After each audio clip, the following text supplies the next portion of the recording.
Let's get going here. Hello and welcome to Couple of Instigators. I have got the usual instigating crew, Lauren, Mel, and Jen. And today we welcome back the one and only Chanel Omari. Thank you for having me, you guys. First of all, I just want to say I'm honored that I won the award. I've never won an award my whole life. You guys put on an award show, right? Yeah. And I won for Best Live. And I was Listen. Yeah, it was so touched. Dance parties. Cindy, how are you, Chanel? How are you doing these? Like, I'm getting pop-ups that you're like doing them at like 1 a.m. up to these things, and I'm like, what is she doing? Well, clearly she ain't sleeping. I like creep on Instagram. I'm like, ah! And everyone's like, who the fuck is this person? Or it's like 9:30 in the morning, and I'm at work, and it's like Chanel's going live, and I'm like, oh my god, girl, I'm at work. Bitch, don't you sleep? I never, first of all, do we all sleep as like podcast hosts or comedians? I mean, you guys know it's like a constant grind. Yeah. The industry is so cutthroat. I feel like, and I also suffer through mental health. And, you know, a lot of times also like when you don't do drugs and you have to be focused, I feel like dancing is like my way out. So I get tired. It helps me be creative. And I know it looks mentally ill on the outside. Like it looks like something's wrong with me, but it really is my coping mechanism. It really is. And it helps me create. Honestly, I write the funniest shit after I dance. I feel better. I feel like I'm my own best friend. I feel like I'm rooting for myself again. Cause I don't know about you guys, but I feel like in quarantine during this like pandemic, everybody's felt alone. And in general, like people think you have it all when you're a public figure, or you're just out there, and you really don't. And I want people to know that they're not alone. And it doesn't always have to be like these serious conversations too. Like I'm over this, like everyone always has to have a serious conversation or an opinion about something, or even with comedy, like it could also just be about dancing and like having fun and entertaining, you know, and losing yourself. So yeah, I mean, thank you. I've never won an award before in my entire life. So you guys, you deserved it so much. I love you, girlfriend. You guys, I love you. And you guys have been such good supporters. It's been so nice. Thank you. Well, and you don't come across crazy. Like, I think if I didn't know you and I came across your videos, like you just look like you're having fun. Yeah, like, really? Hey, if Lisa Rinna can pull that shit off, so can you, sweetheart. That's right. You guys, how does she do it? Oh, she did one again last night. She's like, my favorite is when she's like in the hotel rooms for QVC, because she's there all the time talking her stuff. And she'll be in the hotel room bored and she will just go off. I'm like, hey, no one, but she does carry a bag of pills, but hey. But hey, on that note, when you say hotels, I'm going to share something with you guys, because I want to clarify something to the Chanel and the City audience, which we'll get into my podcast. So some people are like, why are you always in hotels dancing? Like a stripper. It's a pre-workout before you gotta go. Yeah, they're like the Princess of Long Island. Wait a minute, that bitch, she's a has-been. Now she has to be dancing for Instagram money. But it's not. Let me clarify. First of all, as you said, all of us entertainers, if we're on the road for comedy or we're doing like a show, I'm sure Cindy, you've all been there. Podcasting, we have to be in hotels, right? So like doing it from the hotel is something so, I don't know, normal to me. Well, you know what? It's like my home. You just got yourself a bit, okay? Okay. I want you to write that down, because that's a great bit about your Instagram lives. You're always in a hotel, and now people think you're doing a pre-workout before you're ready to go strip, okay? Like you have dropped, that's a bit, Chanel. You know what, Cindy? Please, can I run my bid next time with you? Right. We got to do a show together. Yes, really absolutely. So when I come down to the city, I do want it. You know what? I will get somebody I know to just throw a little bar show together somewhere in Brooklyn. Is that cool? Please, and if I can help, I know venues. Like I'm very collaborative. I'm very into it. You know, I love supporting female comics. I think it's been really hard in the industry. I don't know if you're aware. For me specifically, I think because I come from reality background and TV background, I think it's hard for comedians and influencers to accept my genre of everything, and like me being a comedian. And I've been doing it for 10 years. I mean, I've been doing open mics. No one knows, because I've been going from open mic to open. I don't brag about it. Who the fuck brags about open mics anyway? And also, doing it in front of comedians, I've realized you don't have the best constructive criticism. You get the best criticism based on the audience. Like when I used to do when Taylor Strecker used to do her shows on, live at Caroline's, and, so she would invite some of her hosts, I would get the best reactions when I was just normally funny myself, or if I opened up for Cedric the Entertainer or another comedian. So I just feel like it's good when women help each other, and really, like, the industry, it's just like a boys club, and it's been tough. It's been. Are you feeling better about yourself though? Like, I feel like in the last maybe 2 months, your Instagram's really changed. Like, really? You were very down for a bit, and I just feel like you're on a high. Like, it just. Jen and I know, like, knows me, girl. Jen knows me too. How did you know that? You could tell. Like, it's that obvious. Yeah, and we talk quite a bit, and I just feel like you're coming across better. Like, you know what I mean? Like, more mature, would you say? Like, more evolved?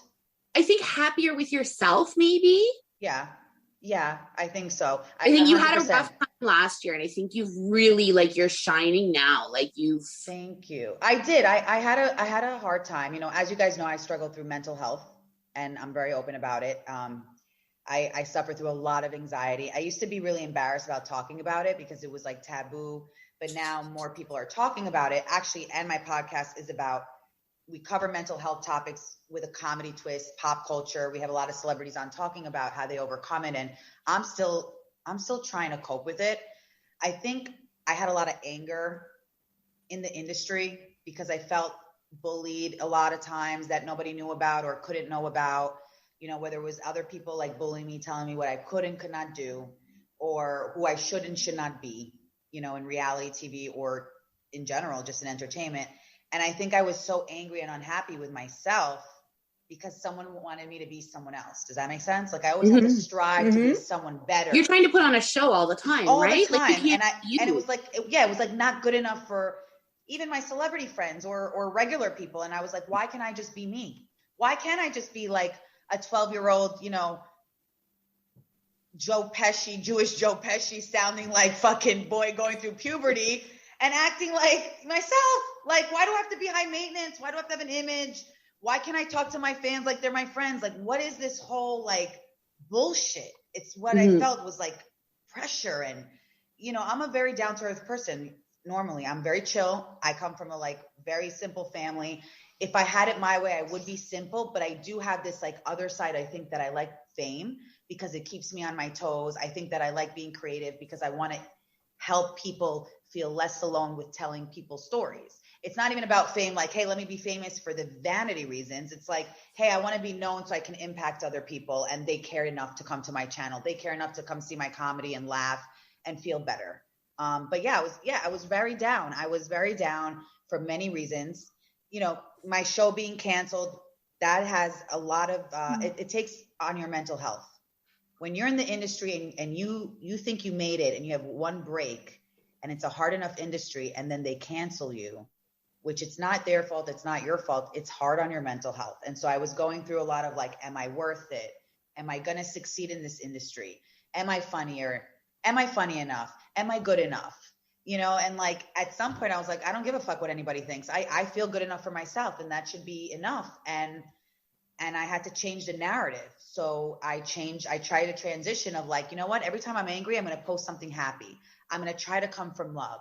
And by the way, I didn't do it on my own. I had other help from, like, the fellow, the comedy community is amazing. A lot of people like yourselves.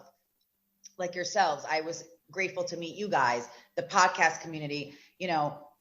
You need a good support system to help you through, I think. Yeah. Well, definitely working. Well, let's talk about this transition that, I know you were doing some comedy before COVID, right? Yeah. You were, getting into the stand-up. Yep. But you are on a show coming up with the one and only Jessica Carson.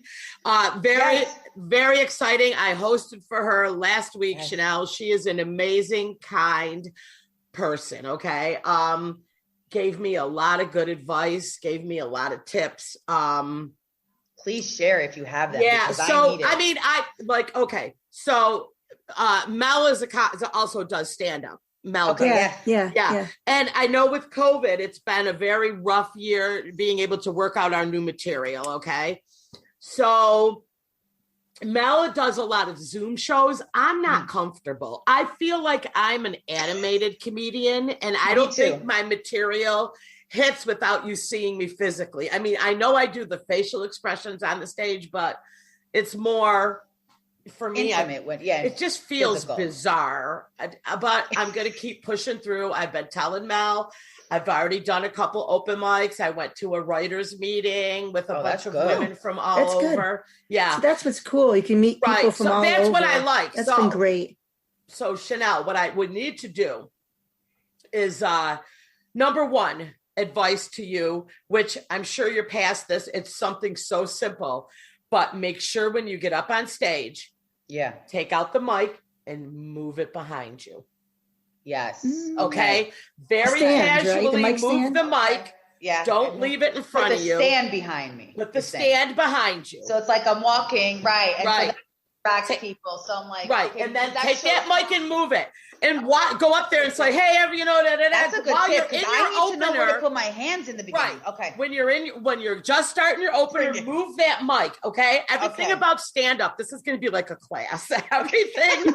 You're like, guys, we invited Chanel for a 101. Right. No, but I need this. I need my women because I'm nervous for Thursday, and I'm up against a lot of other comedians that I need to impress. And I told you already, I'm like, me and you are going to work on your material. Yes. I watched some of your stand-up that you had online. You got a lot of laughs. Like you were really... I should have posted better ones. I mean, those weren't even the best ones. But no, it's so hard to get a good video, isn't it? It's always hard. When you kill it, ain't nobody recording. Yeah. Okay? Boom. Yeah. So, and you need to get a good, but listen, it's all about looking comfortable, and you looked really, just move that mic out of your way. Now, in your head, you've timed your set, right? How much time are you doing Thursday? 6 minutes only. I like to give. I don't like being that comedian that I want to go over for no reason. No, crush 6 minutes. That's exactly all you need to do. You need to learn. It's a long time if you think about. It is a long time. You need to learn your 5 to 7, Chanel, and learn that inside and out. Have your go-to 7. Yeah. If you want to try new material, stick it in between. I'm also nervous about that because I like to stick to old. So my debate was, stick to your old materials and know it like the back of my hand and be funny about it, even though people there have heard it before? Doesn't matter. Or do I add the new material? No. There's people there. Not everybody there has heard it. You're on stage in front of all new people. But what about the ones that have? There are going to be familiar people because like the host is familiar. She's done it. Or go ahead, Jen. Okay, so as somebody who doesn't do comedy at all, as somebody who's only watches it, there's jokes Cindy tells that I've heard 500 times that I still keep myself laughing every time. I mean, and my stupid kid jokes I always keep in because Chanel, I'm hitting people my age talking shit about their dumb millennials, and I'm hitting the millennials that are like, yeah, I'm that fucking dumb. She's right. And it's so true, though. And I'm building on my stupid kid material. Like that's more like I build on that because number one, they give me great material, Yeah. But for you, I didn't listen to all your material, but like I say, I love that. Like, in the hotels, like I'm telling you, we could work. This could be a good boom, boom, boom, right? And also. Do you do a lot of jokes about your family? Yeah. So I have a bit about my mom. Right. How she's she's always insulted, and like what Jewish mother hasn't insulted what Jewish mother isn't insulted by anything and everything you throw their way. Yeah. So I kind of expand by that. I also talk about being like the Princess of Long Island, the show, how I'm like a Meghan Markle. If Meghan Markle was a drag queen from Queens, me.